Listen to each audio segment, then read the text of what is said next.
नमस्कार दोस्तों, बहुत बहुत स्वागत है आप सभी का आपके अपने YouTube चैनल पे। राहुल गांधी का जोश हाई, इंडिया गठबंधन का उपचुनाव में देखने को मिला है जलवा।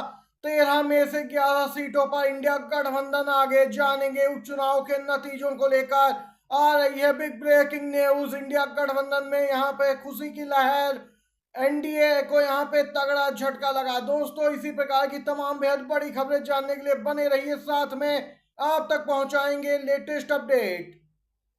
दोस्तों, आप लोग मानते हैं कि इंडिया गठबंधन इसी प्रकार एनडीए पे बढ़त बनाए रहेगा और उपचुनाव की ये सभी सीटें जीतेगा? तो लाइक कीजिएगा वीडियो को, कमेंट बॉक्स में जरूर लिखिएगा जय हिंद जय भारत। यहाँ दोस्तों, उपचुनाव को लेकर ताजा बड़ी खबर आ रही है। सबसे पहले वही खबर जानते हैं। राहुल गांधी का जोश हाई है और यहाँ पे इंडिया गठबंधन मजबूती से आगे बढ़ता जा रहा है। 7 राज्य बिहार, पश्चिम बंगाल, तमिलनाडु, मध्य प्रदेश, उत्तराखंड, पंजाब और हिमाचल में 13 विधानसभा सीटों के लिए 10 जुलाई को वोटिंग हुई थी और इन 13 सीटों पर आज यहाँ पे 13 जुलाई को परिणाम घोषित हो रहे हैं। वोटों की गिनती जारी है। रुझान जो सामने निकल के आए हैं वह यहाँ पे काफी चौंकाने वाले हैं। आपको बताते चले, पंजाब में आम आदमी पार्टी को मिली है सफलता। आपने जलंधर पश्चिमी सीट जीत ली है। 7 राज्यों की 13 विधानसभा सीटों में से कांग्रेस 5 सीटों पर आगे चल रही है, जबकि टीएमसी मात्र 4 सीटों पर आगे चल रही है। भाजपा, डीएमके, आप और जेडीयू एक एक सीट पर ही आगे चल रहे हैं। यहाँ पर दोस्तों देख सकते हैं, पंजाब की सीट तो आम आदमी पार्टी ने जीत ली है, मात्र भाजपा को 1 मिल रही है और एनडीए की सहयोगी जेडीयू को 1 सीट ही मिल रही है। आप सभी को बताते चले, पश्चिम बंगाल में भी बीजेपी का सफाया कर दिया है। सीएम ममता बनर्जी ने टीएमसी 4 सीटों पर बढ़त बनाए है। उत्तराखंड की 2 सीटों पर भी उपचुनाव हुए, वहां भी बीजेपी का सफाया हो गया। आप दोस्तों को बताते चले, उत्तराखंड की दोनों सीटों पर कांग्रेस उम्मीदवार लगातार बड़ी बढ़त बनाए हैं। वहीं उपचुनाव में बीजेपी को मिली करारी शिकस्त, बीजेपी के गले से नहीं उतर रही। आपको बताते चलें, यूपी में बीजेपी सभी 10 सीटों पर अकेले उपचुनाव लड़ेगी। ये अपडेट आई है दोस्तों अभी अभी। 13 सीटों पर तो बीजेपी को मुंह की खानी पड़ी है। उत्तराखंड, पंजाब आदि राज्यों में तो उसका सुपड़ा ही साफ हो गया। आपको बताते चलें, यूपी में 10 विधानसभा सीटों पर उपचुनाव होने हैं, जिनमें से आपको बताते चलें एनडीए ने अपने सभी सहयोगियों को दूर रखा है और यहाँ पे अकेले चुनाव लड़ने की बीजेपी तैयारी कर रही है। आपको बताते चलें, यहाँ पर दोस्तों ताजा अपडेट यह है कि उत्तर प्रदेश बीजेपी में खलबली मची है।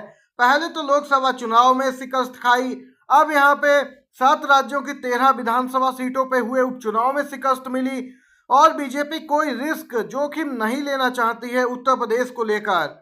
इसीलिए 10 सीटों पर अकेले उपचुनाव लड़ने की यहाँ पे बीजेपी तैयारी कर रही है, जबकि सहयोगी दलों ने अपने अपने लिए टिकट मांग की है। बीजेपी उन्हें टिकट देने को तैयार नहीं है उपचुनाव में। दोस्तों, यहाँ पे ताजा बड़ी खबर अभी अभी निकल के आई है। हिमाचल प्रदेश के देहरा में सीएम की पत्नी की जीत। यहाँ पे आपको बताते चले दोस्तों, हिमाचल की 3 सीटों पे यहाँ पे उपचुनाव हुआ था, जिसमें यहाँ पे ताजा अपडेट आ रही है कि देहरा, हमीरपुर और नालागढ़ में उपचुनाव के लिए मतगणना में जो अपडेट है, हमीरपुर में बीजेपी उम्मीदवार आशीष शर्मा 1571 वोटों से चुनाव जीत गए हैं। जी हाँ दोस्तों, देहरा विधानसभा सीट पर सभी 10 राउंड की मतगणना पूरी हो चुकी है। कांग्रेस उम्मीदवार और सीएम सुखविंदर की पत्नी कमलेश ठाकुर ने भाजपा उम्मीदवार के मुकाबले 9,399 वोटों से जीत दर्ज की है। कमलेश ठाकुर को 32,000 से ज्यादा वोट मिले, वहीं बीजेपी उम्मीदवार दूसरे नंबर पर रहा। हिमाचल के नालागढ़ विधानसभा सीट पे उपचुनाव में 7वें राउंड की मतगणना में कांग्रेस उम्मीदवार हरदीप बाबा यहाँ पे 4,500 वोटों से आगे चल रहे हैं। देख सकते हैं, हिमाचल में जहां बीजेपी ने लोकसभा चुनाव में क्लीन स्वीप किया था, 3 में से 1 सीट ही मात्र बीजेपी को मिली है। दोस्तों, हिमाचल से निकल के आई बड़ी खबर।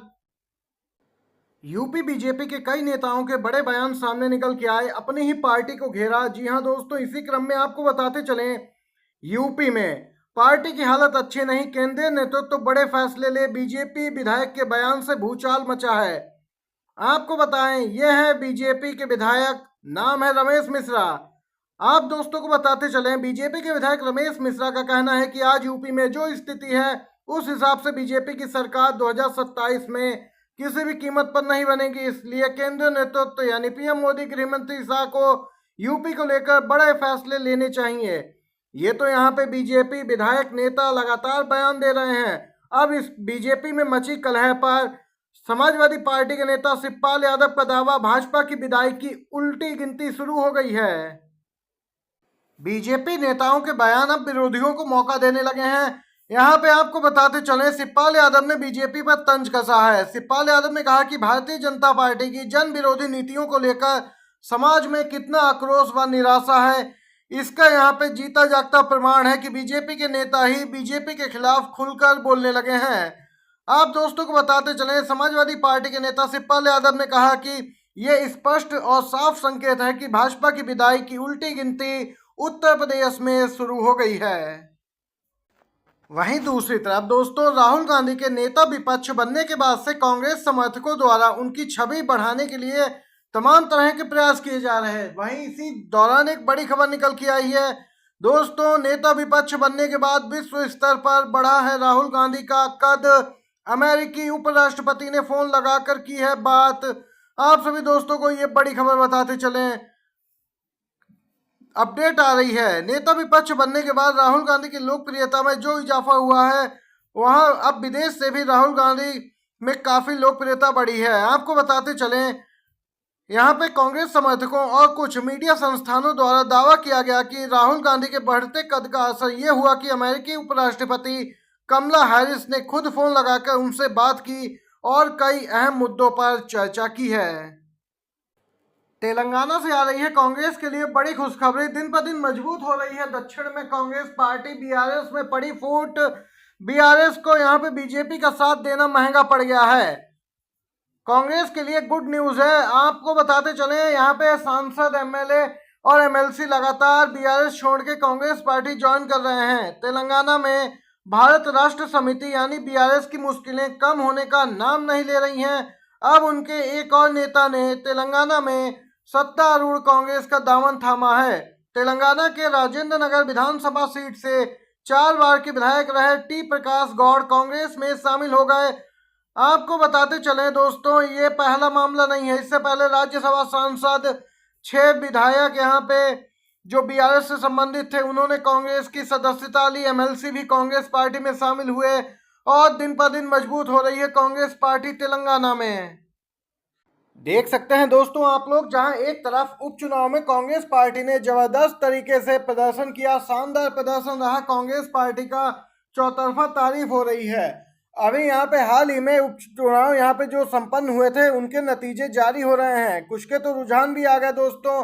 कांग्रेस पार्टी ने जो बढ़त बनाई है, सीधे तौर पे बीजेपी को झटका है। ऊपर से यहाँ पे दिन पर दिन कांग्रेस पार्टी का जनाधार भी बढ़ता जा रहा है, ताकत बढ़ रही है। ये दोस्तों थी आज दिन भर की बड़ी खबरें। वीडियो पसंद आया हो तो लाइक कीजिएगा, शेयर कीजिएगा।